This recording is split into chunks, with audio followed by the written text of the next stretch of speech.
ధీమాని పక్కన పెట్టేద్దాం. ఇక టీమ్స్ డివైడ్ చేయడానికి ఇమ్ము, కళ్యాణ్ మాట్లాడుకున్నారు. వీరి నుంచి మళ్ళీ మనకి కాంపిటీషన్ రాకుండా కూడా చూసుకోవాలి కనుక ముందు ధీమాన్ని పక్కన పెట్టేద్దామని కళ్యాణ్ సలహా ఇచ్చాడు. అలా చివరికి తనూజ, సుమన్, ఫ్లోరా, రీతు, సంజన, రాము ఇలా టీమ్స్ ని ఏర్పాటు చేశారు. హరీష్ కి దెబ్బ తగలడంతో గేమ్ ఆడనని అన్నాడు. దీంతో హరీష్ ని సెలెక్ట్ చేయలేదు.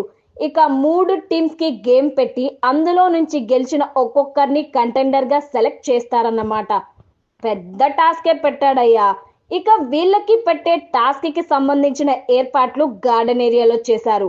కళ్యాణ్, ఇమ్మాన్యుల్ మీరిద్దరూ సంచాలకులు. ఈ ఛాలెంజ్ వివిధ రౌండ్స్ లో జరుగుతుంది.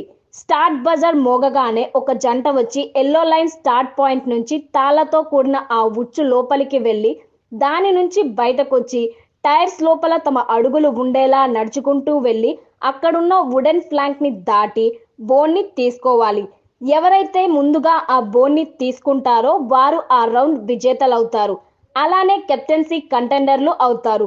మీరు వుడెన్ ఫ్లాంక్ దాటే సమయంలో మీ కాలు వుడెన్ ఫ్లాంక్స్ మధ్య ఉండేలా చూసుకోవాలి. తాళ్ల కింద నుంచి పాకుతూనే వెళ్ళాలి అంటూ రూల్స్